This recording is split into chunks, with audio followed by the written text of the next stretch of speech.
Hey, welcome back, guys. So today on this video, we are talking about WebinarFuel, and more specifically, I'm going to quickly answer a question I keep getting a lot on my other video, and that is, how do you test your webinar in WebinarFuel? So let's go ahead and talk about this. First off, guys, real quick video, not too many steps involved, so be sure to stick around to the end of the video. But why would you want to test your webinar in WebinarFuel anyways? Well, that's pretty easy. If you're running an online business, before you promote an offer or a webinar, you want to make sure that it's running correctly before you start pouring money into it, or time, or traffic, whatever the case is. It's a pretty easy process. It's handled here in your WebinarFuel dashboard. Check my video description. I'll try to leave the written instructions there as well. But I've already logged into my WebinarFuel account, and this is the home screen. Now here on the home screen, if you want to test if one of your webinars are working, what you're going to do is click up here on the top center, webinars. Once you do that, here on the left, you're going to see all the different webinars you're running. So go ahead and choose the webinar that you want to test. So for example, this one right here. Once you click on the webinar, you're going to see this gray menu, and you want to click here on registration widgets. Okay, generally what I'm going to do, if I want to test to see if my webinar funnel is working, up here on the left towards the top, I'm going to click on this drop down menu and click on registration page. Okay,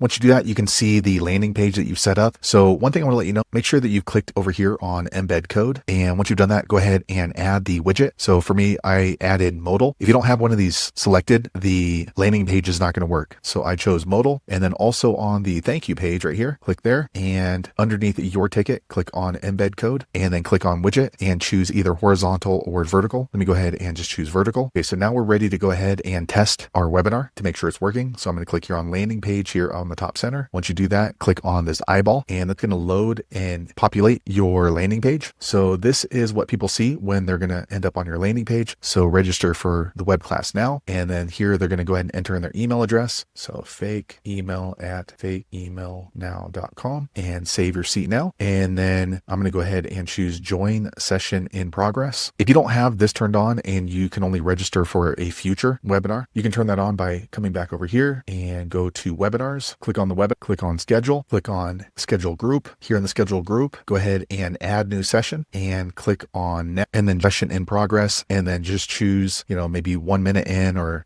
2 minutes in. That way the people feel like they're joining in on the webinar. So don't worry, you can come back and delete this after we've tested the webinar. So I'm going to go back here, and as you can see, I'm going to join session in progress, fake name, and 555, confirm registration. Okay, so here is the success page. And then what we can do is we can click right here, join webinar. Okay, now you can see it loads up the webinar. And as you see, it just starts loading into the video. Okay, so here is my webinar. Here's the different settings we set up. And you can see that it's loading up viewers right here. And it has the live. This is not a replay. So you can see my webinar is working. Now let me go ahead and close this out. Okay, now we can come back here into the schedule, and then we can turn off the join session in progress if you don't want that to show up. Close that up and close that out. So there you have it, guys. If you're wondering how to test your webinar in WebinarFuel to make sure it's working before you start running traffic to it, that's the easiest way I know how to do it. If you know an easier way, be sure to leave a comment below. Let the rest of us know how you did it. Hopefully you found that video useful. If so, click thumbs up, or maybe consider subscribing to my channel, and I hope to see you on the next video. Thanks again for watching.